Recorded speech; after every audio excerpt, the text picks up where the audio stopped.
룻기 3장 1에서 18절 말씀입니다. 3장. 룻의 시어머니 나오미가 그에게 이르되, 내 딸아, 내가 너를 위하여 안식할 곳을 구하여 너를 복되게 하여야 하지 않겠느냐? 사랑하는 형제 여러분, 1월 14일 금요일 새벽 묵상에 오신 것을 환영합니다. 아무도 성경을 알지 못하던 깜깜한 사사시대에 하나님은 보아스와 룻의 만남을 섭리하셔서 다윗 왕가의 시작점이 되게 하시고자 예비하고 계신데요. 이 장에서는 보아스의 긍휼함과 자상함으로 하나님의 성품을 보였고요. 나오미는 기업 물을 자 중 하나인 보아스와의 만남이 하나님의 은혜인 줄을 알아차리고 룻을 보아스의 밭에만 있게 했습니다. 그리고 이제 드디어 타작하는 날이 되었습니다. 1절 룻의 시어머니 나오미가 그에게 이르되, 내 딸아, 내가 너를 위하여 안식할 곳을 구하여 너를 복되게 하여야 하지 않겠느냐. 결혼을 하도록 룻을 돕겠다는 말이죠. 나오미는 룻의 결혼이 하나님의 은혜로 성사될 것을 확신했습니다. 하나님이 다른 누구의 밭이 아닌 은혜로운 성품을 가진 보아스의 밭으로 룻의 발걸음을 인도하셔서 보아스에게 은혜를 입게 하신 것 자체가 그것을 확신하게 한 것입니다. 보아스는 율법에 따라 룻과 계대 결혼을 해줄 수 있는 가까운 친족 중 한 사람이므로 그렇고요. 또한 그 길 외에는 바랄 희망이 더 없는 것도 사실입니다. 2절부터 계속. 내가 함께하던 하녀들을 둔 보아스는 우리의 친족이 아니냐? 보라, 그가 오늘 밤에 타작마당에서 보리를 까불리라. 그런즉 너는 목욕하고 기름을 바르고 의복을 입고 타작마당에 내려가서 그 사람이 먹고 마시기를 다 하기까지는 그에게 보이지 말고, 그가 누울 때에 너는 그가 눕는 곳을 알았다가 들어가서 그의 발치 이불을 들고 거기 누우라. 그가 내 할 일을 내게 알게 하리라. 하니 룻이 시어머니에게 이르되, 어머니의 말씀대로 내가 다 행하리이다 하니라.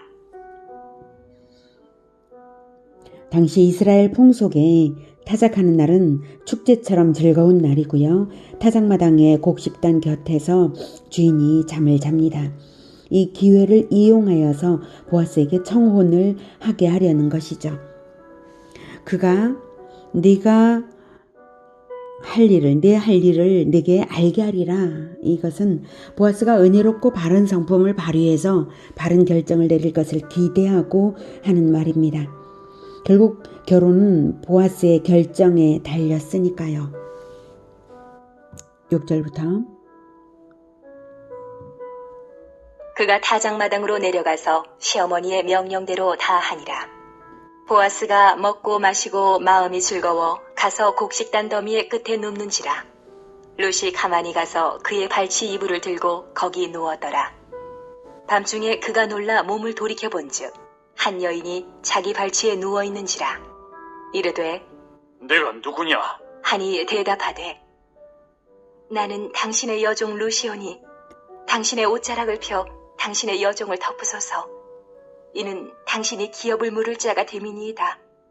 하니 그가 이르되, 당신의 옷자락을 펴 당신의 여종을 덮으소서. 이것은 청혼을 하는 말입니다. 그리고 자신의 행동이 하나님의 율법에 합당한 행동인 것을 말하죠. 이는 당신이 기업을 물을 자가 됨이니이다. 기업을 물을 자는 고엘이라고 부르는데요. 재산을 잃었을 때나 억울한 죽음을 당했을 때에 가장 가까운 친족에게는 도울 수 있는 법적 권한이 주어져 있습니다. 즉 재산이 팔렸어도 그 재산을 되살 수 있는 권한이 고엘에게는 있으므로 팔린 재산을 되사서 본인에게 돌려줄 수 있습니다. 사람이 살해당한 경우에 피살당한 자의 고엘은 살인자를 죽여도 법적 처벌을 받지 않으므로 살인자를 죽여서 보복할 권한도 있습니다. 계대 결혼도 고엘이 해줄 수 있는 은혜로운 일입니다. 이렇게 당사자와 동일한 권한을 가진 것처럼 그 문제를 해결해 줄 수 있는 자가 고엘, 즉 기업 물을 자인데요. 룻의 경우에는 계대 결혼을 해서 룻으로 하여금 자식을 낳게 하면 대를 잇는 경사가 되는 것이고, 또한 팔린 재산을 희년에 되찾아 상속할 수 있으므로 룻에게는 유일한 희망이 계대 결혼이죠. 10절부터 내 딸아, 여호와께서 내게 복 주시기를 원하노라. 내가 가난하건 부하건 젊은 자를 따르지 아니하였으니 내가 베푼 인애가 처음보다 나중이 더하도다. 그리고 이제 내 딸아, 두려워하지 말라. 내가 내 말대로 내게 다 행하리라. 내가 현숙한 여자인 줄을 나의 성읍 백성이 다 아느니라. 참으로 나는 기업을 물을 자이나 기업 물을 자로서 나보다 더 가까운 사람이 있으니 이 밤에 여기서 머무르라. 아침에 그가 기업 물을 자의 책임을 내게 이행하려 하면 좋으니 그가 그 기업 물을 자의 책임을 행할 것이니라. 만일 그가 기업 물을 자의 책임을 내게 이행하기를 기뻐하지 아니하면 여호와께서 살아계심을 두고 맹세하노니 내가 기업 물을 자의 책임을 내게 이행하리라. 아침까지 누워있을지니라 하는지라. 보아스의 말이 참으로 자상하고 사려 깊고 율법의 어긋남이 전혀 없는 반듯한 말입니다. 룻으로서는 얼마나 위로가 되고 안심이 되었을까요? 보아스의 이불을 들춰서 그의 발치에 들어갈 때 룻의 마음이 얼마나 두렵겠어요. 두렵고 또 떨리고 또 부끄러웠을 것입니다. 그런데 그런 마음을 다 헤아리고서 보아스는 따뜻하게 불러주네요. 내 딸아. 그리고 진심 어린 축복을 합니다. 10절에 내 딸아, 여호와께서 내게 복 주시기를 원하노라. 룻의 계대 결혼을 진심으로 바라고 하는 말입니다. 그리고 룻의 선행을 칭찬합니다. 내가 젊은 자를 내가 베푼 인애가 처음보다 나중이 더하도다. 내가 현숙한 여자인 줄을 나의 성읍 백성이 다 아느니라. 처음에 시어머니를 따라와서 시어머니를 봉양한 그 선행도 갸륵했는데 이제 육신의 눈에 좋아 보이는 젊은 남자를 찾아 결혼하려는 마음이 전혀 없이 계대 결혼으로서 대를 잇고 율법에 합당하게 하려는 진정 착하고 순종된 마음을 가진 것을 칭찬하고 있습니다. 한 가문의 대를 잇는다는 것은 언약 백성으로서는 천국까지 그 가문을 남게 하는 영원한 복이요 영원히 남는 선행이 되는 것입니다. 남자의 이불 속으로 들어오는 망측한 행동을 했다고 비난당할 일이 아니라 오히려 그 동기가 선한 것임을 보아스는 알아주는 것입니다. 보아스가 룻에게 흑심이 있는 것도 전혀 아니었습니다. 하지만 당장은 결정할 수 없는 이유도 보아스는 압니다. 그래서 우선 안심시킵니다. 11절에 그리고 이제 내 딸아 두려워하지 말라. 내가 네 말대로 네게 다 행하리라. 12절 참으로 나는 기업을 물을 자이나 기업 물을 자로서 나보다 더 가까운 사람이 있으니. 보아스는 이순이자 고엘이었던 것이죠. 한치도 틀림없이 반듯하게 율법대로 해야 해서 보아스는 율법대로 말을 합니다. 아침에 그가 기업 물을 자의 책임을 네게 이행하려 하면 좋으니. 그 바쁜 타작 때였지만 보아스는 만사를 제쳐놓고 룻의 결혼을 성사시켜주기 위해 아침에 날이 밝으면 아침에 나갈 작정으로 이 말을 합니다. 그래서 아침에 1순위 고엘을 만나겠다는 것입니다. 그러나 만약 그가 거부권을 행사한다면 걱정 마라. 2순위인 내가 결혼을 해주마고 하는 것입니다. 고엘 제도는 은혜로서 행하는 제도이지 강제로 하는 것은 아니었거든요. 고엘되는 자가 거부권을 행사하면 차순위자가 고엘이 되는 것입니다. 여호와께서 살아계심을 두고 맹세하노니 내가 기업 물을 자의 책임을 내게 이행하리라. 아침까지 누워있을지니라. 일순위 고엘과의 계대 결혼을 흠없이 성사시키려면 룻이 보아스의 이불 밑으로 들어왔다는 사실이 알려지면 안 되어서 또한 조심스럽죠. 계속 14절. 룻이 새벽까지 그의 발치에 누웠다가 사람이 서로 알아보기 어려울 때에 일어났으니 보아스가 말하기를 여인이 타작마당에 들어온 것을 사람이 알지 못하여야 할 것이라. 하였습니다. 보아스가 이르되 내 겉옷을 가져다가 그것을 펴서 잡으라. 하매 그것을 펴서 잡으니 보리를 6번 되어 룻에게 지워주고 성읍으로 들어가니라. 자, 이렇게 참으로 흠 하나 없고 점 하나 없이 고결한 마음과 따뜻한 마음을 다 쓰고 있는 보아스입니다. 하나님의 율법대로 하니까 그렇습니다. 하나님의 율법은 점도 흠도 없이 완전한 구원의 진리입니다. 16절.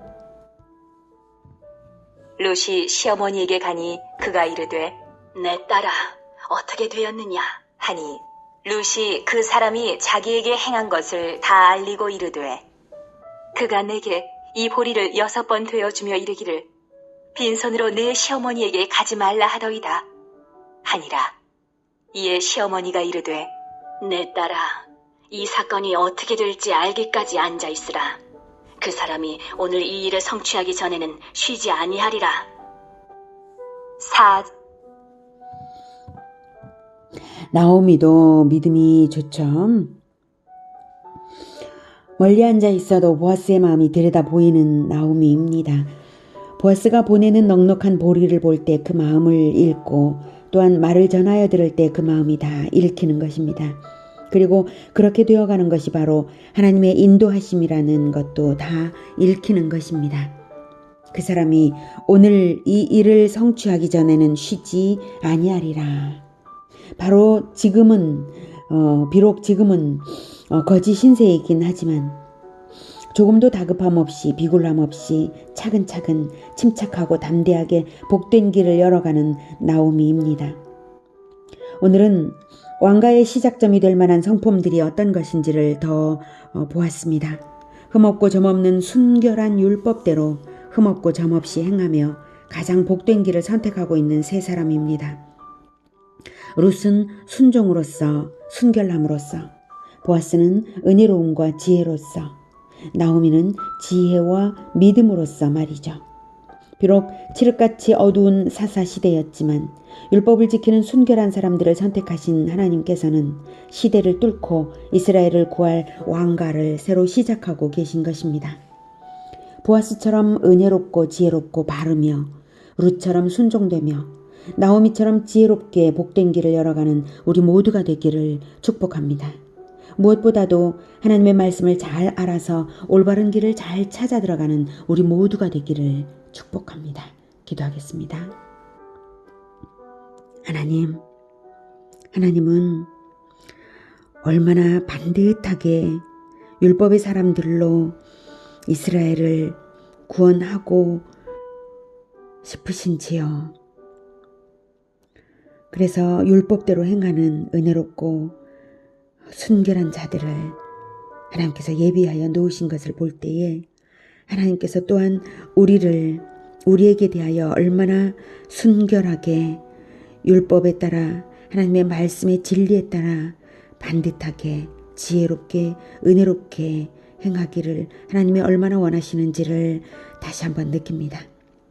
하나님, 우리가 룻처럼 순종되고 나오미처럼 지혜롭고 침착하며 보아스처럼 은혜롭고 따뜻하고 순결하고 바르게 오직 하나님께서 기뻐하시는 그 복된 길로만 갈 수 있도록 주님 도와주시옵소서.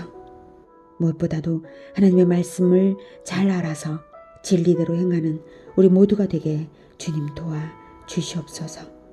예수님의 이름으로 기도드립니다. 아멘. 이어지는 시간은 개인 기도 시간입니다.